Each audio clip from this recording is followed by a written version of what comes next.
Welcome back.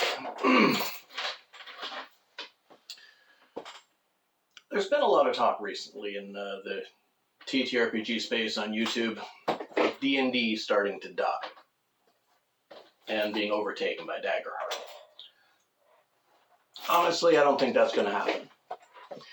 I mean, yeah, Daggerheart has definitely taken over the number 2 position from Pathfinder in the past, well, since it's been released. But it'll be hard pressed to match the overt brand recognition of Dungeons and Dragons. D&D is quite literally a modern shorthand for any and all tabletop roleplay games, and has been so almost as far back as I can remember. Kudos to Critical Role if they take the number 1 spot in the market. I mean, I'm a huge fan of the Real Play show and their animated series. I like their products. I like what they do, so more power to them. I just don't think it'll happen in the foreseeable future.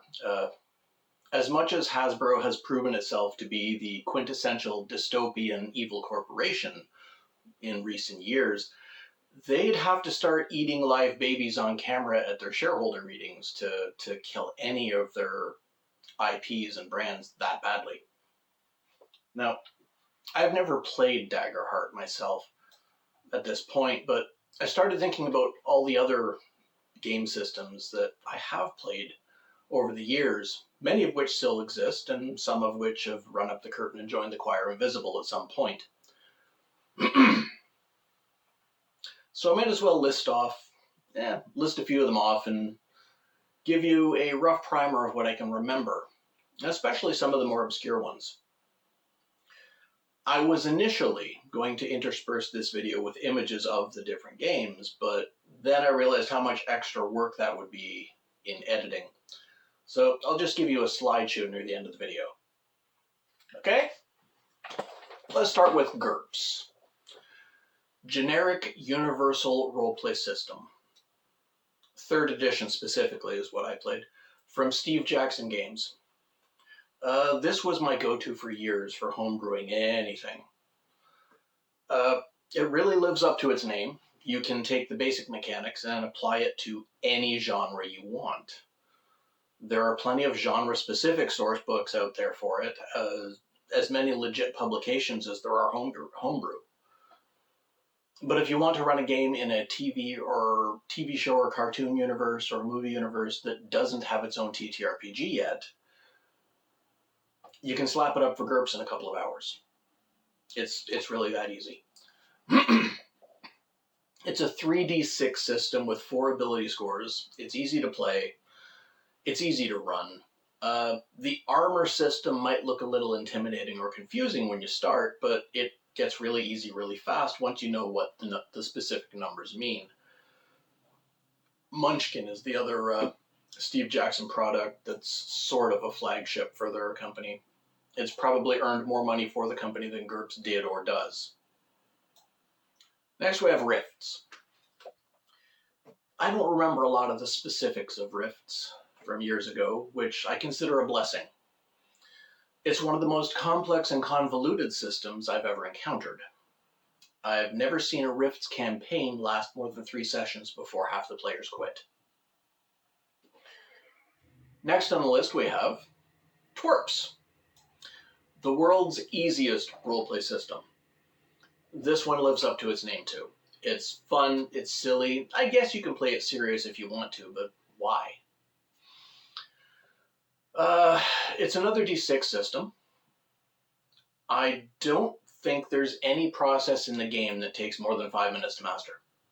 And they even have expansion books like Mechie Tech or TWEC, which is their take on Star Trek. Another one we have, well, it's a list. It's another Hasbro Wizards of the Coast product, White Wolf. It's a large set of games that run on a D10 dice pool system. They include Exalted, Changeling, Werewolf, Mage, Scion, and Vampire the Perpetual Hassle. As well as Whole, HOL, human occupied landfill, where your character can actually die during character creation. They're a well-balanced system. It mechanically it works great, and you can apply it to, well, it has been applied to dozens and dozens and dozens of different ideas, different genres, different settings. It works. FASA brought us Battletech, Earth Dawn, and Shadowrun. Battletech was and is heavily dependent on miniatures and maps, much as, but not as complicated as, Warhammer. Earth Dawn and Shadowrun both operate on the same system, same mechanics. It's roughly a D20 style system, multi-dice.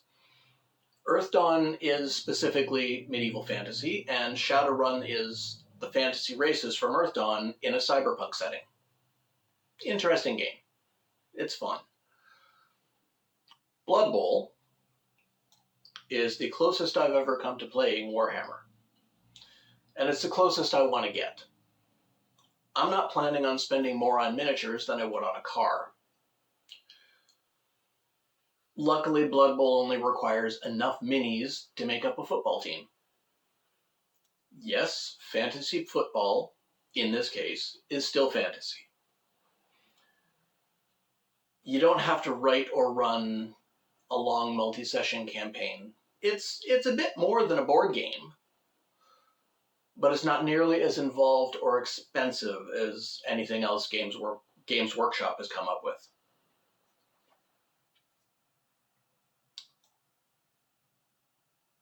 Another one I tried was Anima.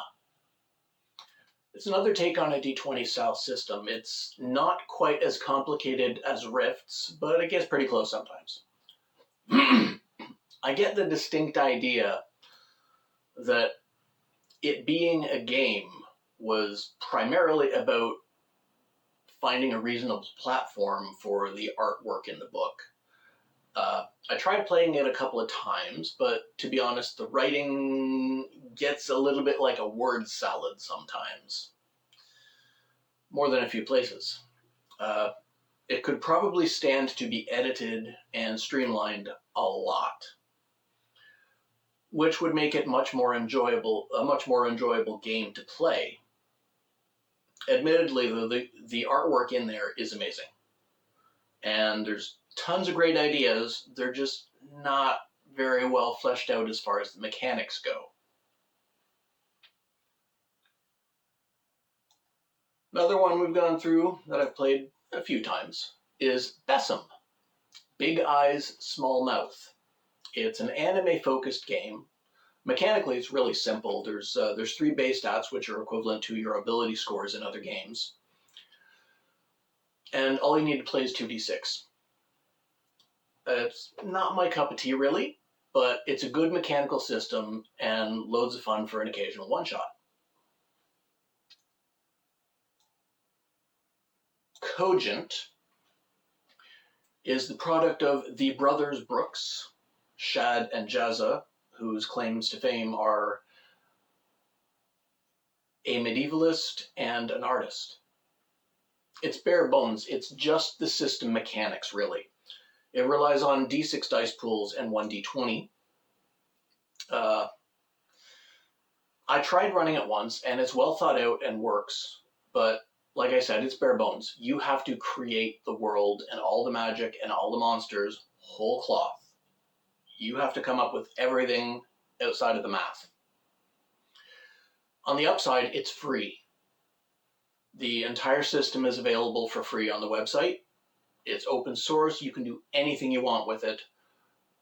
But again, if you want to, you have to do everything.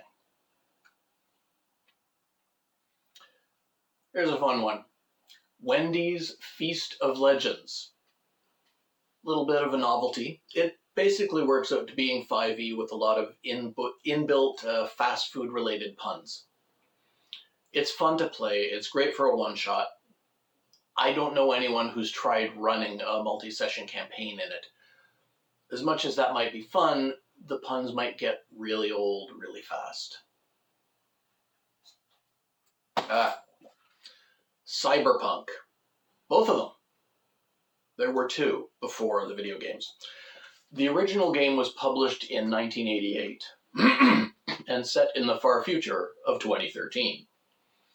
The second edition was released in 1990 and set in the far future of 2020. They are a little more complicated and involved than the Dungeons and Dragons of the time, which was Advanced Dungeons and Dragons 2nd edition. It was a similar multi-dice system, and it was fun, but it never got as popular as D&D. Cyberpunk sci-fi never got as popular as medieval fantasy. This one's good. You'll like it. It's the only one I have a physical copy of. Titania. Yes, I know it says Titania. Like the name of the Queen of the Fairies, wife of Oberon, one of the moons of Uranus. But yeah, Queen of the Fairies from Shakespeare. The author insists, in this case, it's pronounced Titania. Regardless, a fellow by the name of Michael Goodman came up with this. Published, I think, right around 2020. This is a 2018 playtest copy. Yes, I was lucky enough to get involved on the playtesting. Now, if you like the system mechanics for games like AD&D 2nd edition or 1st edition Cyberpunk or Earth Dawn Shadowrun, that level of mechanical depth, then you'll like this one. It's a multi-dice system, just like a lot of games, but it's not solely a D20 system. In the playtesting, we tried to break it, like you're supposed to do when you're playtesting games. We couldn't do it. We tried an evil character campaign. We tried a comedy campaign. We tried a martial arts campaign. We even played a My Little Pony character. The system, math, the mechanics, they all work. Works for everything. The closest we got to breaking it is what we can call time dilation. Time passes differently. As part of the magic system, part of the world system, time passes differently for player characters than it does for the rest of the world in some cases, which caused a little bit of confusion. You can call it a heroic lifespan. Basically, a PC is someone who has gained the attention of the gods and the powers of the world around you. This makes time pass differently around them. It makes them live longer or shorter lives or gain more experience in a shorter amount of time. So, and the rest of the world goes on as normal. So while your character might have only been away from home for a couple of years, a couple of generations might have gone by the time they get back. It's a lot like traveling back and forth to the Fey realm in D&D, but it's the whole world all the time. Fun system. Okay, here's your slideshow, and you can see the rest of them.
All right.